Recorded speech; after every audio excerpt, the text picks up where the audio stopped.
Here we go, everybody. Let's get into the MMA session.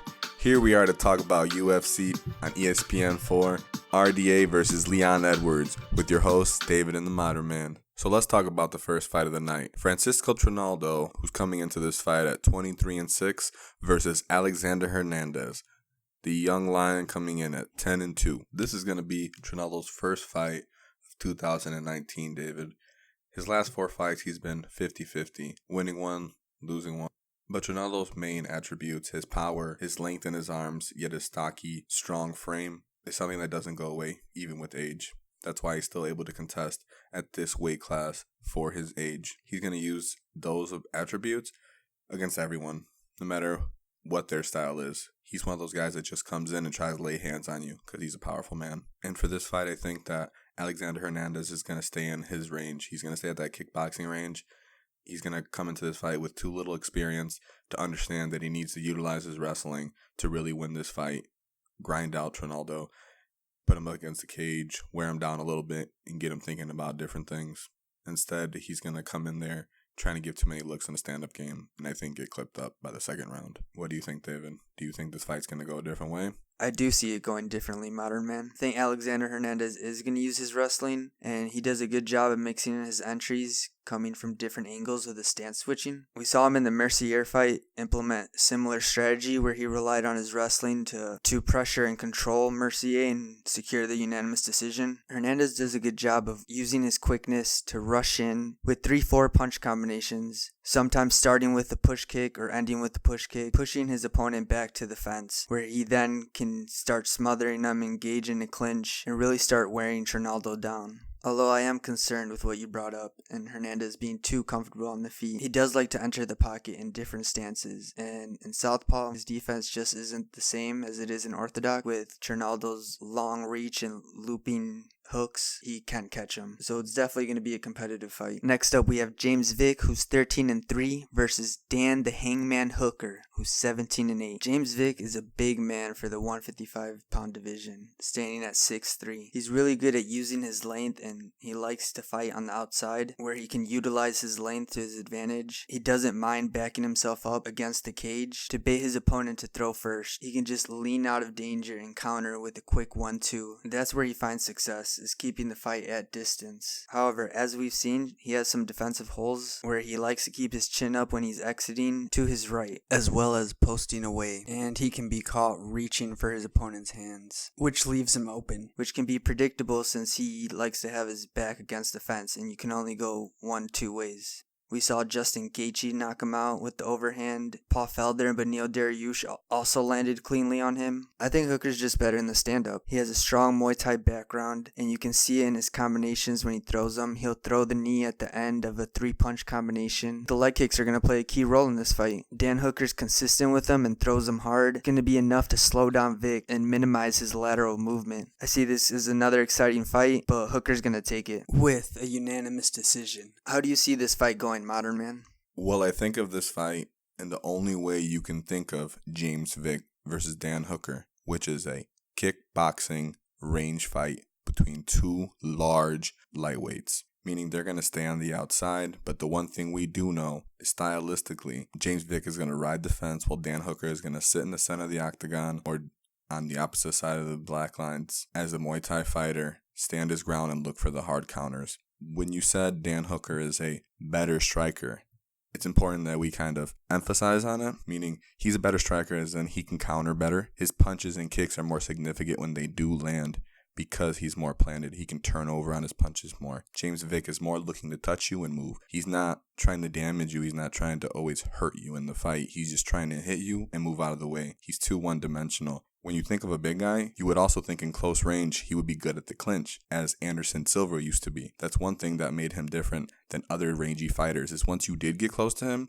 he would clinch you up and land knees, which is something that a lot of rangy long fighters do not utilize anymore. They cannot win the clinch battle and get the double plumb going and start kneeing their smaller opponents. If you do not have that as a larger fighter, then you don't have nothing for the smaller people once they get close to you, which is a problem James Vick still has. So that being said, Dan Hooker does have every advantage in this fight. He's the harder hitter, the better striker, the more significant striker, counter striker, and versatile striker. So I have Dan Hooker via decision as well. We got Greg Hardy coming into this fight at 4-1 and Juan Adams coming in at 5-1. Juan Adams has significantly more experience in the UFC in my opinion, just because he's fought higher caliber opponents. He's fought people that have had real accolades and real victories in the UFC as well. Though his fights have also shown he's not very refined or diverse, and he doesn't rely on his wrestling game, which he actually does have. He has a lot of wrestling accolades. He's wrestled throughout high school. He's actually wrestled through college. I believe he's an All-American, yet he doesn't really show it, and you don't really see it in his gas tank. So this is a great fight for someone like Greg Hardy. If he can really impose his physical will on him, it could end up being a bad day for Juan Adams, but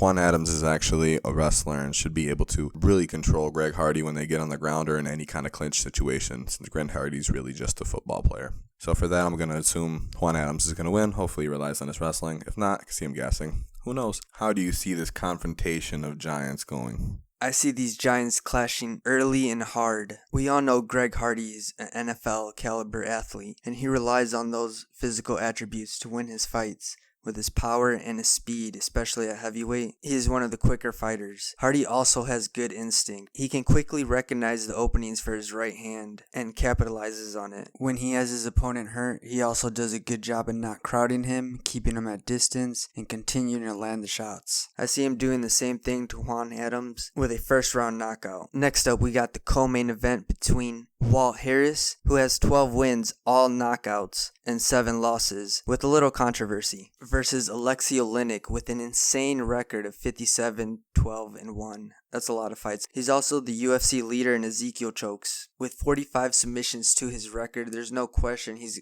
going to want to take it to the ground. The question is how. He implements an unorthodox striking style where he utilizes his 80-inch reach and throws long looping shots, where he does land from an awkward angle. He follows through with more hooks, closing the distance and engaging in clinch situations. From there, he can use trips, hip tosses to gain the advantage on the ground. Unfortunately, I think Alexei offers too few looks on the feet. He likes to lean back. He likes to come in, dipping his head, throwing overhands, which can leave him exposed to uppercuts or knees. I think Walt Harris is well aware of that by watching the footage. So I got Walt Harris with the first round knockout. Do you think Harris is going to knock him out before he can get taken down? There's definitely a chance. He does have the characteristics, attributes, and power for that, but does he have the fight IQ to set it up? Because Alexio doesn't just fall over and he doesn't just eat punches.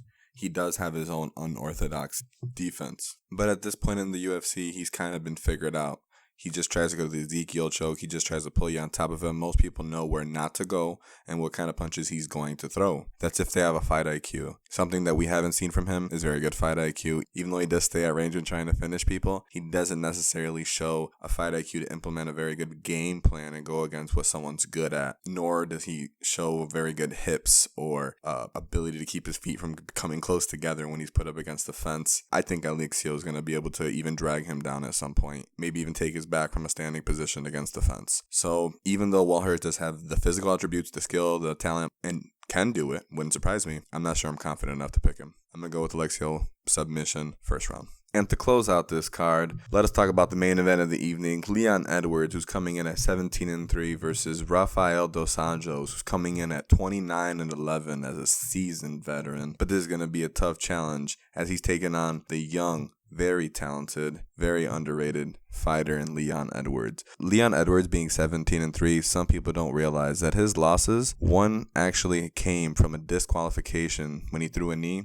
and another was just him being quite unexperienced in a split decision, and the other just came to Kamaru Usman. Those 3 losses didn't really show much holes in his game other than his wrestling defense. That's something that needs to be taken into consideration that most people are just overlooking. If RDA doesn't just take him down, this is going to be a scary fight for RDA, as Leon is very tall, very lanky, and does hit hard. He has a very wide back. He has a good gas tank and good fight IQ. He's not a killer, but he is a point fighter, and it's a good one at that. So if RDA can't get his hands on him, can't really bully him and push him up against the fence, I see him having a problem in this fight. And that's something that I see people kind of underestimating in this fight. So I'm going to have to go against the grain here a little bit and actually go with Leon Edwards winning via decision, coming in there and actually playing the range game, not going at the pace of RDA, but being able to keep the fight at a good enough pace to where he's competitive and actually winning. yet now falling into the traps of RDA. So would you say I'm reaching too much in this by picking Leon Edwards? I wouldn't say that. Leon Edwards offers a lot and is a skillful striker. I see this fight being very competitive. However, the pace RDA is going to put on Leon is going to be too much for him. RDA has a lot of 5-round fight experience, and with the move up to 170, it's only helped his cardio. I see RDA being able to implement his game plan, using his boxing to land and push Edwards back, mixing it up with body shots. He's also known for his heavy leg kicks and body kicks that do more damage than is shown. I think with the volume and constant wrestling pressure, taking Leon Edwards down multiple times throughout this fight is going to eventually lead him to 4th round submission by RDA.